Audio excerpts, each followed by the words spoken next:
अस्सलाम वालेकुम। वालेकुम अस्सलाम। अ, तबीयत किधर साइड करते जी बिस्मिल्लाह। निगत जी ठीक हो? जी मैं ठीक हूँ। और हम्म, काफ़ी देर से मैं कॉल में जा रही थी और मेरी एक दफ़ा कॉल भी ड्रॉप हो गई। हाँ हाँ। शायद ਸਾਨੂੰ याद भी है फिर उसके बाद आदर बट साहब भी कॉल पिक हो गई। आहो आहो। हाँ, ते सुनाओ कोई डर शर दा मामला है अपने को? डर तो नहीं किसी चीज़ का भी नहीं लगता, अच्छा, अपने को भी नहीं लगता, अपने कोलों भी नहीं लगता। हाँ, बिल्कुल नहीं लगता। किसी कोलों भी नहीं लगता।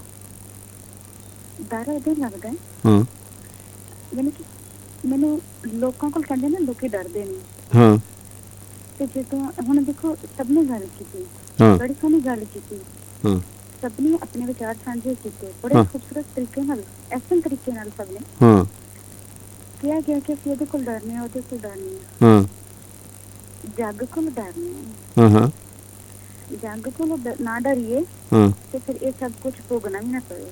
हाँ हाँ ਅਸੀਂ ਡਰਨੇ ਆ ਜੱਗ ਕੋਲੋਂ, ठीक है। ਨਾ ਆਪਣੇ ਆਪ ਕੋਲ ਵੀ ਨਹੀਂ ਡਰਦੇ। हाँ ਆਪਣੇ ਆਪ ਕੋਲ ਡਰ ਗਏ ਤਾਂ ਸਾਨੂੰ ਫਿਰ ਡਰ ਹੀ ਮੁੱਕ ਜਾਣ। हाँ हाँ ਜਦੋਂ ਅਸੀਂ ਅੰਦਰ ਝਾਤੀ ਮਾਰੀਏ ਤਾਂ ਸਾਨੂੰ ਤੇ ਕੋਈ ਡਰ ਹੀ ਨਹੀਂ ਨਜ਼ਰ ਆਉਂਦਾ, ठीक है। ਕਿਉਂਕਿ ਸਾਨੂੰ ਤੇ ਜੱਗ ਦਾ ਡਰ ਹੈ, हाँ ਲੋਕਾਂ ਦਾ ਡਰ ਹੈ, ਰੱਬ ਕੋਲ ਤਾਂ ਡਰ ਹੀ ਨਹੀਂ ਹੈ। हाँ ਰੱਬ ਦੀ ਤਾਂ ਗੱਲ ਕੋਈ ਕਰੇ ਹੀ ਨਾ, हाँ ਰੱਬ ਕੋਲ ਕੌਣ ਡਰਦਾ? ਰੱਬ ठीक। ਕੋਲ ਡਰੀਏ ਤੇ ਇਹ ਕੁਝ ਸਾਨੂੰ ਵੇਖਣਾ ਵੀ ਨਾ ਪਵੇ। बिल्कुल ठीक है। ਜੇ ਰੱਬ ਕੋਲ ਅਸੀਂ ਡਰਦੇ ਹੋਈਏ, ਅਸੀਂ ਕਿੰਨੇ ਜਣੇ ਸਾਰੇ ਕਹਿੰਦੇ ਕਿ ਡਰਨੇ ਅਸੀਂ ਰੱਬ ਕੋਲ, ਫਿਰ ਇਹ ਸਭ ਕਿਉਂ ਹੋ ਰਿਹਾ? ਅਸਲ ਵਿੱਚ ਤੁਹਾਡੇ ਕਹਿਣ ਦਾ ਮਕਸਦ ਸਾਡੀ ਸੁਸਾਇਟੀ ਜਿਹੜੀ ਸਾਡਾ ਵਸੇਬੀ ਮਾਮਲਾ ਹੈ ਇਹਦੇ 'ਚ ਸਾਡੀ ਨੱਕ ਨਹੀਂ ਰਹਿੰਦੀ, ਜਿਹਨੂੰ ਅਸੀਂ ਦੂਸਰੇ ਲਫ਼ਜ਼ਾਂ 'ਚ ਨੱਕ ਕਹਿੰਦੇ ਹਾਂ, ਬਿਲਕੁਲ। ਹੈ ਨਾ। ਅਸੀਂ ਇਹ ਨਾ ਕੀਤਾ ਤੇ ਇਹ ਹੋ ਜਾਏਗਾ, ਬਰਾਦਰੀ ਵਿੱਚ ਇਹ ਨਾ ਕੀਤਾ ਤੇ ਇਹ ਹੋ ਜਾਏਗਾ, ਔਰ ਕੁਛ ਝੂਠਾ ਡਰ ਨਾ, ਝੂਠਾ ਡਰ। ਅੱਛਾ, ਹੋਰ ਬਹੁਤ ਸਾਰੇ ਸਾਡੇ ਕੋਲ ਨਾ ਜਿਹੜੇ ਹੁਣ ਹਾਲਾਤ ਦੇ ਵੀ ਕਾਫੀ ਡਰ ਨੇ ਬਿਲਕੁਲ ਕਿ ਮਤਲਬ ਅਸੀਂ ਕਿਤੇ ਜਾਂਦਿਆਂ ਆਉਂਦਿਆਂ, ਜਿਵੇਂ ਇੱਕ ਕਮ ਅਜ਼ ਕਮ ਸਾਡਾ ਲਾਹੌਰ ਤੇ ਇੰਨਾ ਕੁ ਮਤਲਬ ਮਾਸ਼ਾਅੱਲਾ ਇਸ ਹਵਾਲੇ ਨਾਲ ਸੀ ਕਿ ਮਤਲਬ ਮੈਂ ਰਾਤਾਂ ਨੂੰ ਸੜਕਾਂ ਤੇ ਅਵਾਰਾਗਰਦੀ ਕੀਤੀ, ਔਰ ਹੁਣ ਵੀ ਅਵਾਰਾ ਜਿਹਾ ਬੰਦਾ ਵਾਂ ਮੈਂ, ਮਤਲਬ ਰਾਤ ਬਾਹਰ ਕਿਤੇ। ਅਗਰ ਤੁਸੀਂ ਅਗਰ ਗੱਲ ਕਰ ਰਹੇ ਹੋ ਨਾ, ਬੜੀ ਸੋਹਣੀ ਤੁਸੀਂ ਗੱਲ ਕੀਤੀ ਹੋਣੀ। ਹਾਂ ਅਗਰ ਅਸੀਂ ਅਵਾਰਾ ਨਾ ਹੋਈਏ, ਹਾਂ ਫਿਰ ਵੀ ਨਾ ਅਸੀਂ ਯਾਨੀ ਕਿ ਦੁਨੀਆ ਨੂੰ ਪਾ ਸਕੀਏ ਔਰ ਜੱਗ ਨੂੰ ਪਾ ਸਕੀਏ, ਰੱਬ ਨੂੰ ਪਾ ਸਕੀਏ। ਹਾਂ ਹਾਂ ਇਹ ਅਵਾਰਾ ਹੋਵਾਂਗੇ ਤਾਂ ਸਭ ਕੁਝ ਮਿਲੇਗਾ। ਹਾਂ ਹਾਂ ਇੱਕ ਅਵਾਰਾ ਹੋਣਾ ਹੋਰ, ਅਜ਼ੀਅਤ ਦੇਣਾ, ਕਿਸੇ ਨੂੰ ਤਕਲੀਫ ਦੇਣਾ, ਕਿਸੇ ਨੂੰ ਨੁਕਸਾਨ ਪਹੁੰਚਾਉਣਾ, ਦੁਨੀਆ ਨੂੰ ਨੁਕਸਾਨ ਦੇਣਾ, ਰੱਬ ਦੇ ਲੋਕਾਂ ਨੂੰ ਨੁਕਸਾਨ ਪਹੁੰਚਾਉਣਾ। ਇੱਥੇ ਤੁਸੀਂ ਅਵਾਰਗੀ ਦੀ ਗੱਲ ਕਰਦੇ ਪਏ ਹੋ ਨਾ, ਇਹ ਤੁਸੀਂ ਆਪਣੇ ਆਪ ਨੂੰ ਦੇਖੋ, ਫਕੀਰ ਵੀ ਤੇ ਬਾਹਰ ਫਿਰਦਾ ਨਾ, ਜ਼ਾਹਿਰ ਹੈ ਇੱਕ ਮਤਲਬ ਪੜ੍ਹਨਾ ਚਾਹੀਦਾ। ਰੱਬ ਜਦੋਂ ਬੰਦਿਆਂ ਨੂੰ ਸਮਝਾਉਣ ਵਾਸਤੇ ਬਾਹਰ ਲੱਭਦਾ ਨਾ, ਉਹ ਵੀ ਬਾਹਰ ਨਿਕਲੇਗਾ ਤੇ ਫੇਰ ਹੀ ਨਾ, ਫੇਰ ਹੀ ਬੰਦਿਆਂ ਚ ਜਾਵੇਗਾ ਤੇ ਲੱਭੇਗਾ ਤੇ ਫੇਰ ਹੀ ਪਤਾ ਚੱਲੇਗਾ ਕਿਹੜਾ ਮੇਰਾ ਆਪਣਾ ਤੇ ਕਿਹੜਾ ਮੇਰੇ ਤੋਂ ਦੂਰ ਹੈ। ਲੱਭਣਾ ਪੈਂਦਾ। ਇਹਦੇ ਰੰਗ ਨੇ, ਇਹਦੇ ਰੂਪ ਨੇ। ਹਰ ਕਿਸੇ ਨੂੰ ਅਸੀਂ ਅਵਾਰਾ ਵੀ ਨਹੀਂ ਕਹਿ ਸਕਦੇ, ਆਪਣੇ ਆਪ ਨੂੰ ਅਸੀਂ ਅਵਾਰਾ ਨਹੀਂ ਕਹਿ ਸਕਦੇ, ਸਾਨੂੰ ਕੋਈ ਕਹਿ ਨਹੀਂ ਸਕਦਾ, ਲੇਕਿਨ ਅਸੀਂ ਕਹਿੰਦੇ ਹਾਂ।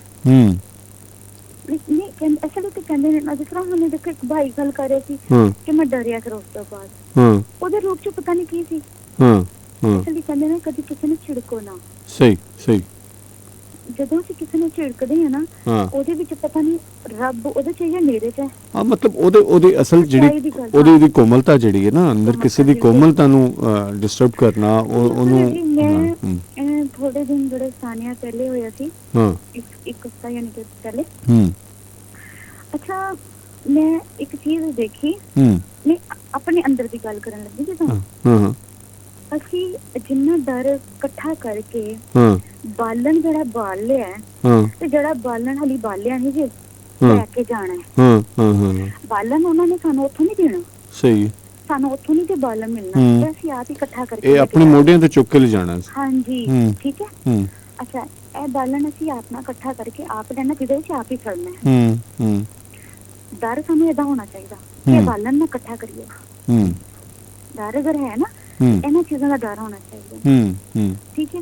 ਅੱਛਾ, ਥੋੜੀ ਦਿਨ ਸਾਨੀਆਂ ਜਦੋਂ ਪਹਿਲੇ ਹੋਏ, ਮੈਂ ਐਵੇਂ ਬੈਠੀ ਤੇ ਮੈਂ ਕੋਈ ਕੁਛ ਸਾਲ ਦੀ ਗੱਲ ਕਰਦਾ ਪਿਆ, ਤੁਹਾਨੂੰ ਪਤਾ ਮੇਰੇ ਕੋਲ ਆਉਣਾ ਜਾਣਾ ਲੱਗਾ ਰਹਿੰਦਾ।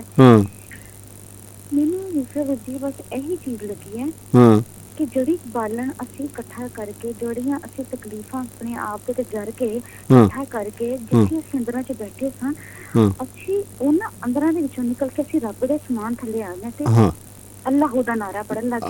ਆਹ ਬਿਲਕੁਲ ਸਰ। ਉਹ ਜਿਹੜਾ ਬਾਲਣ ਇਕੱਠਾ ਕੀਤਾ ਸੀ ਉਹਦੇ ਕੋਲ ਆਪ ਡਰ ਗਈ, ਇਹੀ ਸਾਡੇ ਉੱਤੇ ਨਾ ਆ ਕੇ ਸਾਡੇ ਉੱਤੇ ਬਿਲਕੁਲ ਸਰ। ਕੀ ਫਾਇਦਾ ਕੀ ਹੋਇਆ? ਸਹੀ। ਔਰ ਇਹੀ ਸਭ ਤੋਂ ਵੱਡੀ ਮਿਸਾਲ ਵੀ ਹੈ ਜਿਹੜਾ ਮਤਲਬ ਪਿਛਲੇ ਦਿਨਾਂ ਦੇ ਵਿੱਚ ਇੱਕ ਕੁਝ ਮਿੰਟਾਂ ਵਾਸਤੇ ਜਿਹੜਾ ਉਹ ਸਾਰਾ ਹੋਇਆ ਸੀ। ਕਲਮੇ ਦੀ ਜ਼ਰੂਰਤ ਹੈ ਨਹੀਂ, ਕਤਲ ਨਹੀਂ, ਉਹ ਸਾਨੂੰ ਰੱਬ ਨੂੰ ਸਾਡੀਆਂ ਤੌਬਾ ਦੀ ਜ਼ਰੂਰਤ ਹੈ। ਲੇਕਿਨ ਨਹੀਂ, ਇੱਕ ਮਾਂ ਜਦੋਂ ਸਕੂਲ ਜਾਣਾਂਗੇ, ਕਿਤੇ ਅਸੀਂ ਇਲਮ ਹਾਸਲ ਕਰਨ ਵਾਸਤੇ ਜਾਣਾਂਗੇ, ਕੁਛ ਅਸੀਂ ਸਿੱਖਣ ਵਾਸਤੇ ਜਾਣਾਂਗੇ, ਇਲਮ ਹਾਸਲ ਕਰਨ ਵਾਸਤੇ ਮਾਂ ਉਠਾਉਂਦੀ ਹੈ ਨਾ, ਤੇ ਝਟਕਾ ਦੇ ਕੇ ਕਦੀ ਅਸੀਂ ਨਹੀਂ ਨਾ ਉੱਠਦੇ, ਝੰਜੋੜ ਕੇ ਉਠਾਉਂਦੀ ਹੈ। ਬਿਲਕੁਲ ਇਹ ਝੰਜੋੜਿਆ ਹੈ। ਠੀਕ ਹੋ ਗਿਆ, ਠੀਕ ਹੋ ਗਿਆ। ਠੀਕ ਹੈ। ਔਰ ਜਿੰਨਾ ਵੀ ਨਿਚੋੜ ਹੋਇਆ ਸੀ ਨਾ ਯੂਸਫ ਵੀਰ ਜੀ, ਬਸ ਉਹਦੇ 'ਚ ਮੈਨੂੰ ਇਹੀ ਲੱਗਾ ਕਿ ਅਸੀਂ ਉਸ ਜਿਹੜੀ ਛੱਤ ਬਣਾਈ ਹੈ ਨਾ ਕਰੋੜਾਂ ਰੁਪਇਆ ਲਾ ਕੇ, ਉਹਦੇ ਥੱਲੋਂ ਆਪ ਹੀ ਨੱਸੇ ਆ। ਬਿਲਕੁਲ, ਉਹਨੂੰ ਛੱਡ ਕੇ ਆਪਣੀ ਜਾਨ ਬਚਾ ਕੇ ਨੱਸੇ ਆ। ਔਰ ਬਹੁਤ ਮੁਹੱਬਤ ਨਿਗਰ ਜੀ, ਸਲਾਮਤ ਰਹੋ, ਖੁਸ਼ ਰਹੋ। ਮੈਂ ਇੱਕ ਤੁਹਾਨੂੰ ਮੁਬਾਰਕ ਦੇਵਾਂਗੀ, ਤੁਹਾਡਾ ਮੋਬਾਈਲ ਬੰਦ ਸੀ। ਔਰ ਦੂਸਰੀ ਗੱਲ ਹੈ, ਤੁਸੀਂ ਅੱਜ ਜਿਹੜੇ ਸ਼ੁਰੂ 'ਚ ਨਾ ਰੰਗ ਲਾਏ ਨੇ ਨਾ, ਤੁਹਾਨੂੰ ਮੈਂ ਕਹਿੰਦੀ ਮੁਬਾਰਕਬਾਦ, ਤੁਹਾਨੂੰ ਸ਼ਾਬਾਸ਼ ਦੇਵਾਂਗੀ। ਕਿਆ ਖੂਬਸੂਰਤ ਪੰਗਾ ਜਿਹੜਾ ਤੁਸੀਂ ਹੁਣੇ ਤੁਸੀਂ ਕਹਿਣਾ ਦੁੱਖਾਂ ਦਾ ਪਰਾਗਾ ਪਾਉਂਦੇ, ਸਾਰਾ ਤੁਹਾਡਾ ਨਾ ਇਹੀ ਸੀ ਸਾਰਾ ਅੱਜ ਦਾ ਫਾਰਮੈਟ।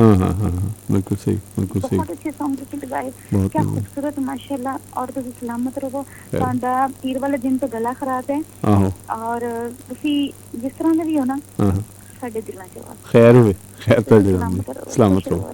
ਬਹੁਤ ਮਿਹਰਬਾਨੀ, ਰੱਬ ਰੱਖਾ ਜੀ।